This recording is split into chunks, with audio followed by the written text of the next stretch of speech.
Entretejiendo el tiempo. Sean bienvenidos a un experimento que queremos hacer y se va a llamar Audiolibro 1.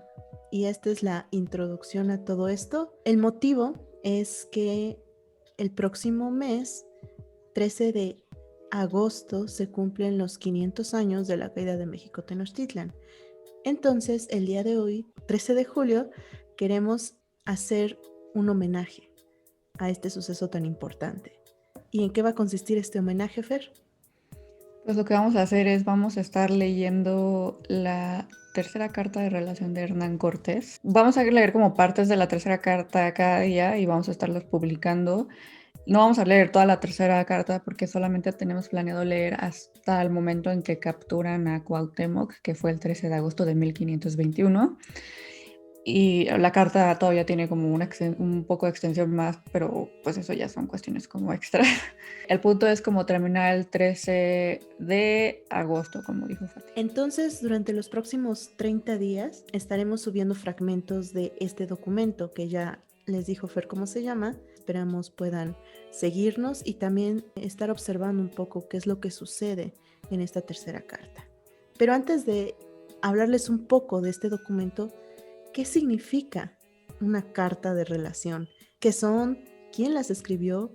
¿Para quién? ¿Y con qué motivo? Porque eso es muy importante, igual como si ustedes quisieran en un futuro consultarlas por su cuenta, porque si hay una tercera, significa que hay una segunda y una primera. ¿Qué son estos documentos? Bueno, de hecho son 5, ¿no? En total. Básicamente son unas cartas que le escribió Hernán Cortés a Carlos V.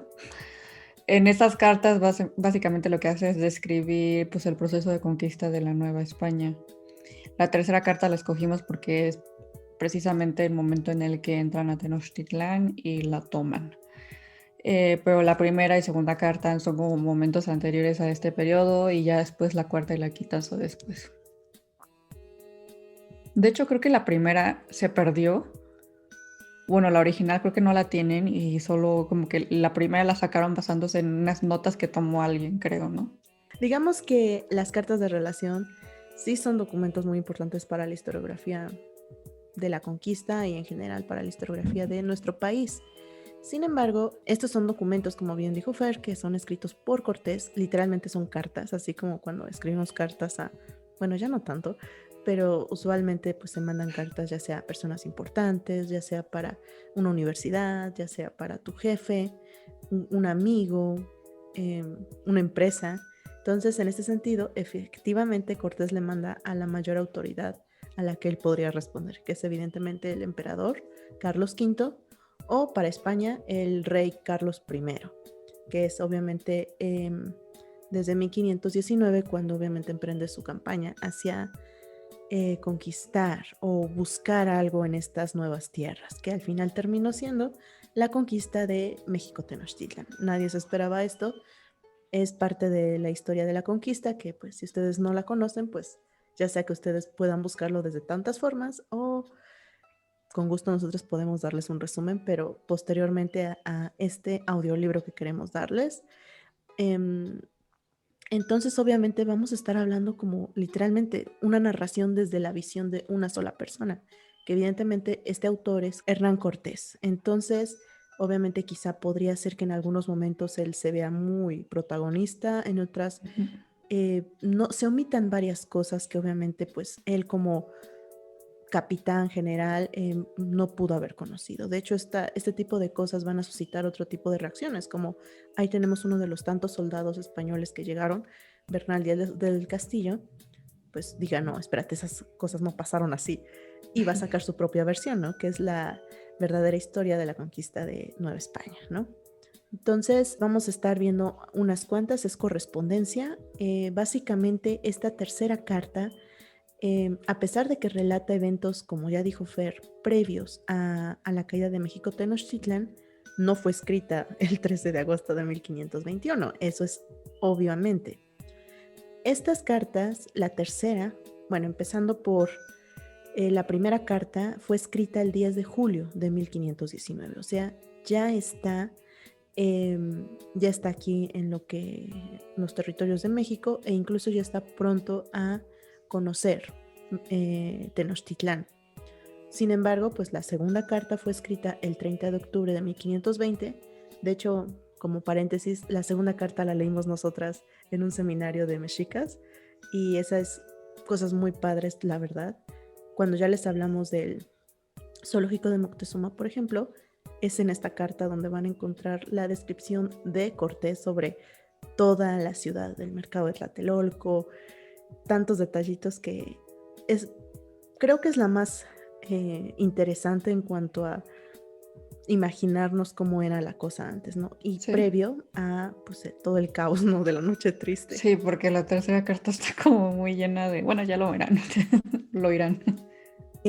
Rápidamente la segunda carta obviamente termina con la derrota, la expulsión de los españoles de México Tenochtitlan, que pues estuvimos un poco hablando de esto en Facebook a través de una publicación sobre los lingotes que fueron extraviados y se fueron recuperando. Ya sabemos, son expulsados. La llamada Noche Triste significa que los españoles son derrotados y huyen, ¿no? Van hacia Tlaxcala, que son sus aliados. Y con eso, ¿qué es lo que sucede? ¿No? Pues Cortés intenta pues reagruparse, buscar unas estrategias y es en ese momento en el que busca el contraataque, cuando acaba la segunda carta.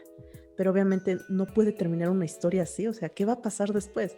Spoiler alert, todos ya lo sabemos. Sí. Pero esta tercera carta es justamente este relato, ¿no? Esta reagrupación, esta estrategia, este ataque y esta captura del Tlatoani, del último Tlatoani, que conlleva la caída de México Tenochtitlan.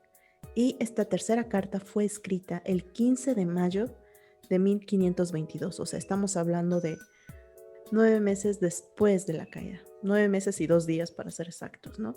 Entonces, estas son las cartas de relación, porque como dijimos, no es como tal una descripción formal, es más bien tratar Cortés de mostrarle al rey que vale la pena este proyecto, que que le va a invertir y que le va a dar muchos frutos, ¿no? Entonces intenta hacerlo lo más elegante, negociable y valioso, que no debe el rey apartarse de esta opción que Cortés le ofrece. Entonces, esa es una carta de relación.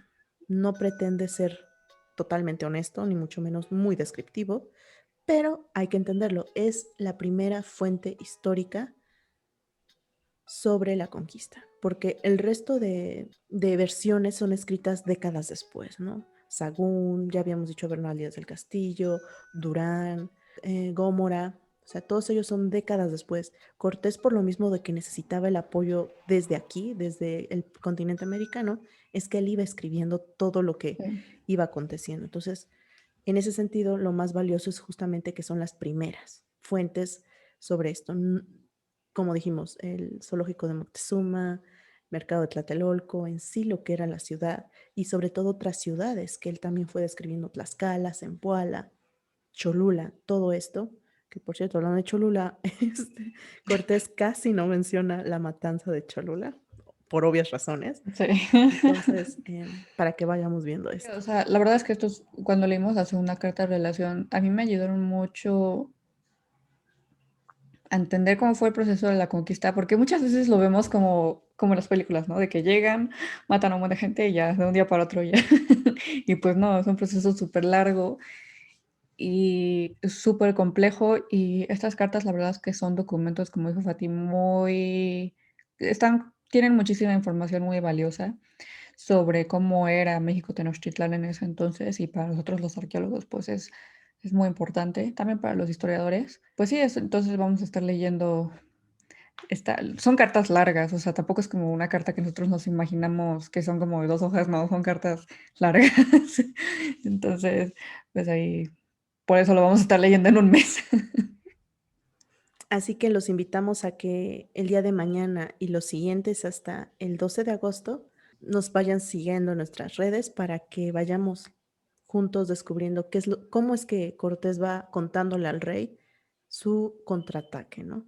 El 13 de agosto vamos a hacer otra cosa, así que todo terminará con el 12 de agosto de 2021, que contará los hechos del 13 de agosto de 1521. Entonces, pues, sin nada más, los invitamos a este nuevo proyecto llamado Audiolibro. Gracias. Bye.